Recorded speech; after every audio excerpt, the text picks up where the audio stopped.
Hello दोस्तों, सभी को वंदे मातरम, जय हिंद। मैं गोविंद मालविया आपका स्वागत करता हूं।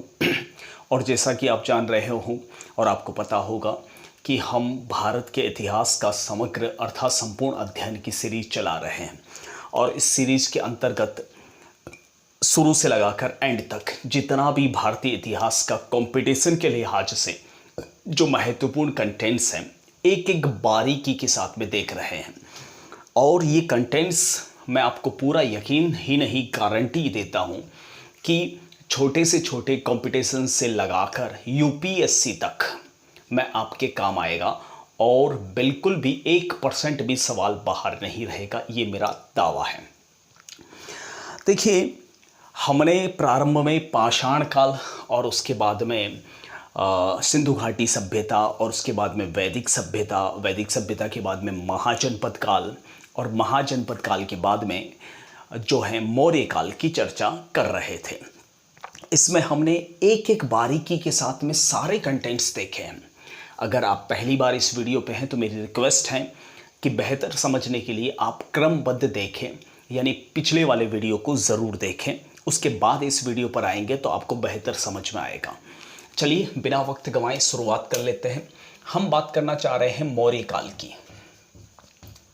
मौर्य काल, जैसा कि मैंने आपको बताया था, लगभग 323 ईसा पूर्व से 184 ईसा पूर्व के मध्य है। ठीक है।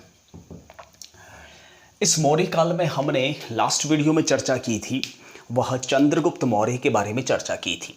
और मौर्य काल से पूर्व भारत पर जो सिकंदर का आक्रमण हुआ था उसके बारे में भी चर्चा की थी।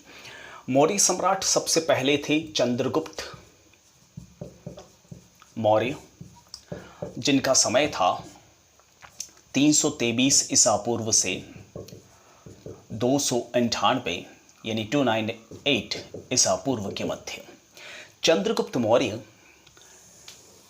की पत्नी दूरधरा से उत्पन्न संतान हुई थी बिंदुसार, जो नेक्स्ट मौर्य सम्राट बन रहे हैं। हमारा प्रारंभ यहां से होगा। और दूसरी पत्नी थी हेलेना, जो कि कॉर्नेलिया भी कहलाती है।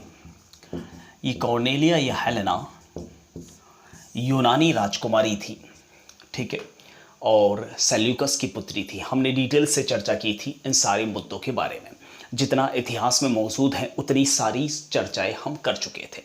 अब बात कर लेते हैं नेक्स्ट सम्राट बिंदुसार की।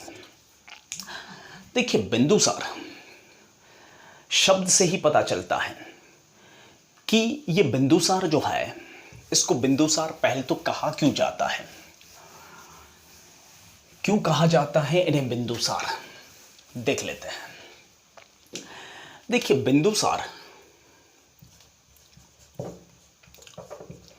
के बारे में ज़्यादा तो एग्जामिनेशन हॉल में आपको सवाल मिलेगा नहीं, लेकिन देखिए, आप जानते हो अच्छी तरह से कि चंद्रगुप्त मौर्य के गुरु का नाम था चाणक्य, जिसे विष्णुगुप्त भी कहा जाता है, जिन्हें कौटिल्य भी कहा जाता है।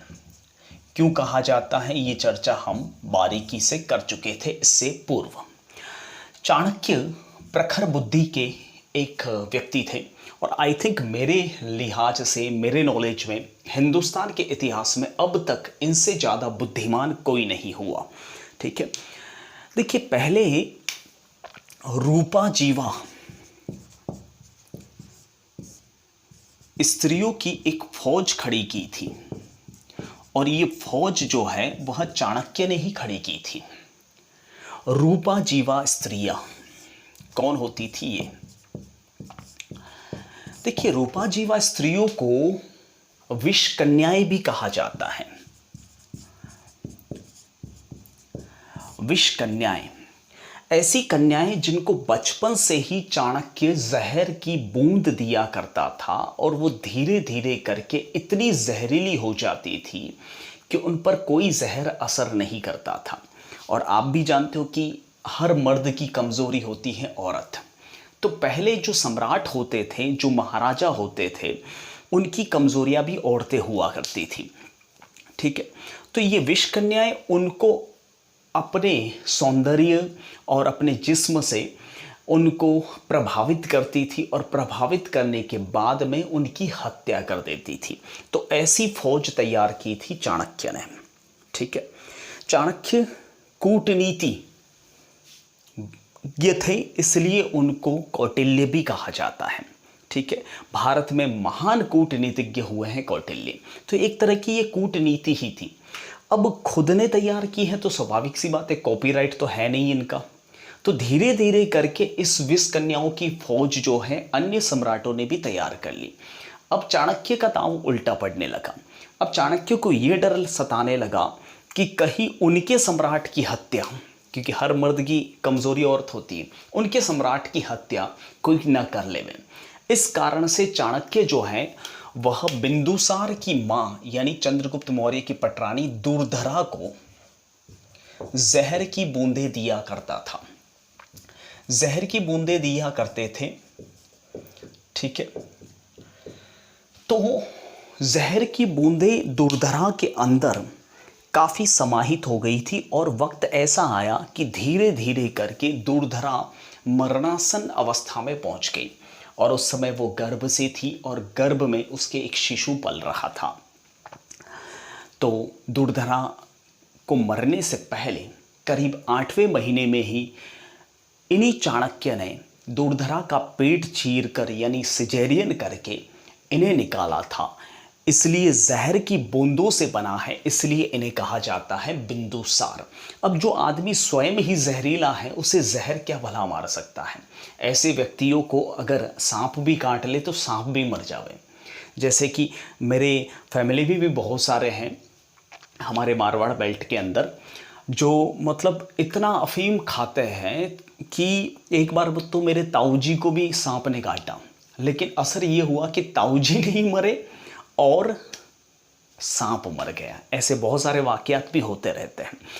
तो इसलिए बिंदुसार को अमित्र घात भी कहा जाता है। अमित्र यानी शत्रु और घात यानी दुश्मनों का नाशक, और इसी नाम को यूनानियों ने एमिट्रोक्रेटस कहा है। वैसे आप जानते हो, मैं पिछले वीडियो में बता चुका हूं, ये एमिट्रोक्रेटस नाम का शब्द लास्ट रीट एग्जाम में पूछा गया था। ठीक है, तो फ्रेंड्स एक और बात यहां पर चर्चा करनी है।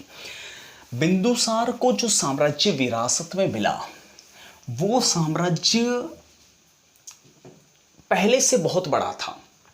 ठीक है, तो बिंदुसार को मेहनत करने की जरूरत नहीं थी।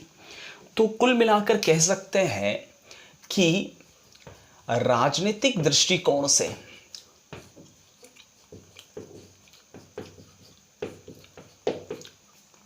नीरस शासन था बिंदुसार का। कुछ भी युद्ध नहीं हुए, अपने साम्राज्य को जो पिता द्वारा विरासत में मिला था साम्राज्य, उसी को मेंटेन करके रखा था बिंदुसार ने। ठीक है, कुछ भी उठापटक नहीं की, कुछ भी हलचल नहीं की। लेकिन इनसे संबंधित 2 मुद्दे आपको पूछे जा सकते हैं। ठीक है, बाकी इनका कोई विशेष महत्व नहीं है इतिहास के अंदर। पहला मुद्दा कि इनके समय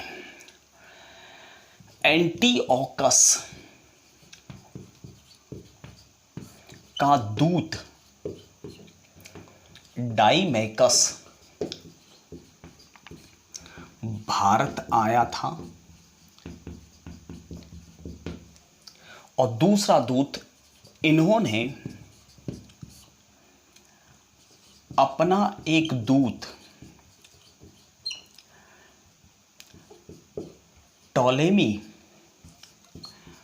फिलाडेल्फस के पास भेजा था। यानी इनके समय में 2 महत्वपूर्ण मुद्दे थे जो आपको पूछे जा सकते हैं। इनके समय एक दूत आया और एक इन्होंने दूत भेजा। दूतों का आदान प्रदान हुआ था। अब ये मुद्दे मैंने क्यों लिए, कारण सुनिए। देखिए, सब लोग याद करते हैं कि भारत में सबसे पहला दूत आया था मैगस्थनीज। ये दूत सबको याद है। ठीक है, लेकिन एग्जामिनेशन बोर्ड को भी पता है कि मेगास्थनीज सबने रटा हुआ है, लेकिन किसी को नहीं पता कि भारतीय इतिहास का दूसरा दूत था डायमेकस, जो भारत आया था। अब ये एंटीओकस कौन है, मैं पहले भी वीडियो में बता चुका हूं। सिकंदर के दो सेनापति थे, एक एंटीओकस और दूसरा सेल्यूकस। ठीक है, तो सेल्यूकस का जो दूत था वह था मेगास्थनीज और एंटीओकस का दूत था डायमेकस। ठीक है, ये भारत आया था सम्राट के लिए सूखी अंजीरें, यानी भारत में पहली बार अंजीर लेके कौन आया, डायमेकस, और अंगूर की शराब लेके आया था या, ठीक है। तो सूखी अंजीरें और अंगूर की शराब, पहली बार शराब लाने वाला व्यक्ति डायमेकस था हिंदुस्तान में। जबकि इन्होंने अपना दूत भेजा था टॉलेमी फिलाडेल्फस के पास में। ये टॉलेमी फिलाडेल्फस सीरिया का राजा था। ठीक है, एंटीओकस का ही रिश्तेदार था, उसके पास में दूत भेजा था क्योंकि ये बीमार पड़ा था और इसका इलाज यहाँ के एक दूत ने किया था। यानी इसी से पता चल जाता है कि हिंदुस्तान ने दुनिया को क्या बांटा है, ज्ञान, विद्याएं, कला, संस्कृति। ठीक है, और दुनिया ने हमको क्या दिया, फॉरेनरों ने क्या किया, देख सकते हो। इतना फर्क है हिंदुस्तान के ज्ञान और विश्व के ज्ञान में। और हमने दुनिया की दूसरी खराब चीज़ें अपनाई और दुनिया ने हमारी अच्छी चीज़ें छीन ली। अब बात कर लेते हैं नेक्स्ट सम्राट, जिनका नाम है अशोक वर्धन। देखिए दोस्तों, अशोक वर्धन एक ऐसा टॉपिक है जो एक वीडियो में समाने वाला नहीं है। अब तक आपने मेरी सीरीज को अच्छे से देखा होगा और इस सीरीज में ये भी आपने महसूस किया होगा कि मैंने एक एक बारीकी समझाई है। और अशोक मौर्य साम्राज्य का तीसरा सम्राट अशोक वर्धन, ऐसे टॉपिक को मैं आसानी से कैसे छोड़ सकता हूं, क्योंकि ये topic very very very very very very very important है। अशोक वर्धन को पढ़ना मतलब आपका हर एग्जाम में एक क्वेश्चंस फिक्स है, कम से कम एक, अधिक से अधिक 3 मिल सकते हैं आपको सवाल। अशोक को पढ़ना मतलब अपनी रैंकिंग में या तो बिगड़ाव पैदा करना या सुधार करना। अशोक वर्धन मतलब एग्जाम में आएगा नहीं, छप चुका है। किसी भी एग्जाम में हो जहां इंडियन हिस्ट्री मुद्दा है, वहां अशोक पहले दिखाई पड़ेगा आपको। इसलिए इस टॉपिक को हम हल्के में नहीं ले सकते। अब देखिए ना, जिस टॉपिक में से हमें पता है, एक कम से कम, मैं अपने आप को टीचर नहीं मानता, प्रोफेसर नहीं मानता, कोच मानता हूँ। और एक कोच को अपने सब्जेक्ट में इतना तो पता होना चाहिए कि कहाँ से सवाल आएगा। तो उसको मुझे लंबा पढ़ाने में क्या दिक्कत है, पढ़ाएंगे। एक नहीं, 2 नहीं, 4 वीडियो लग जाए, लेकिन अशोक का एक भी सवाल बाहर नहीं रहेगा, क्योंकि मुझे पता है कि आएगा ज़रूर। ठीक है, तो थोड़ी सी आज शुरुआत कर लेते हैं, फिर नेक्स्ट वीडियो में हम इसकी पूरी चर्चा करेंगे। और भले कितने ही पार्ट बने, लेकिन हमें करना है। सबसे पहले अशोक का शासनकाल देख लेते हैं। शासनकाल है अशोक का 273 ईसा पूर्व से 236 ईसा पूर्व के मध्य। ठीक है, अशोक के परिवार की बात करूं तो अशोक की 3 रानियां थी। पहली रानी वैदिश महादेवी,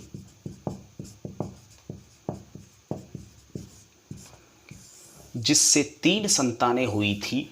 मैंने आउटलाइन में प्रारंभ में ही बता दिया था, 3 संतानें हुई थी। पहली संतान थी महेंद्र, जो श्रीलंका दूत बन के गए थे।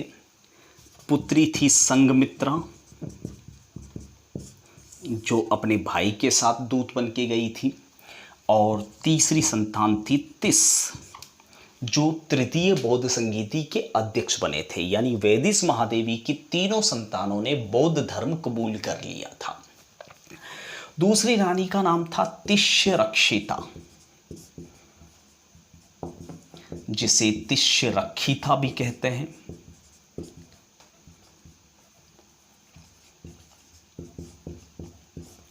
और इनसे हुई थी दो संतानें, कुणाल और दशरथ। नेक्स्ट मौर्य सम्राट बने थे कुणाल, और फिर बने थे दशरथ अशोक के बाद। ठीक है। और तीसरी पत्नी थी कारुवाकी, और जिससे एक संतान हुई थी वो थी तीवर। तो ये है अशोक की फैमिली। एक बार स्क्रीनशॉट लेना चाहे तो आप ले सकते हैं। ठीक है।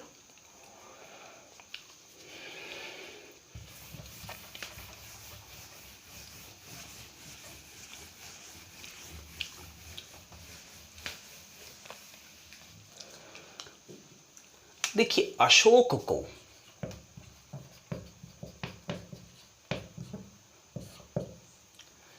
चंड भी कहा जाता है। चंड अर्थात क्रूर। प्रारंभ में काफी क्रूर थे अशोक, निर्दयी थे। बताऊंगा कैसे। अशोक को वर्धन भी कहा जाता है, यानी जनता का कल्याण चाहने वाला। और भारतीय इतिहास में दो वर्धन हुए हैं। वर्धन का मतलब अपने हितों को ध्यान में न रखकर अपनी जनता यानी अपनी प्रजा को संतान समझना। और दो वर्धन हुए हैं हिंदुस्तान में, और दोनों ही बौद्ध धर्म के अनुयायी थे। एक अशोक वर्धन, दूसरे हर्षवर्धन। इन्हें देवानाम प्रिय अर्थात देवताओं का प्रिय, इन्हें प्रिय दशानाम यानी अच्छे दिखने वाले हैंडसम अशोक भी कहा जाता है। इन्हें भारतीय इतिहासकार अशोक महान भी कहते हैं। तो ये है इनकी उपाधियां या उपनाम। ठीक है। देखिए, अशोक के बारे में जब भी सवाल आता है तो हम उसे गलत तरीके से पढ़ते हैं। मैं तो ओवरऑल आपको बता देता हूं कि मौर्य मतलब एग्जाम में फिक्स, फाइनल है। यूं समझ लो पेपर आउट हो गया। और उसमें भी सबसे महत्वपूर्ण अशोक के शिलालेख।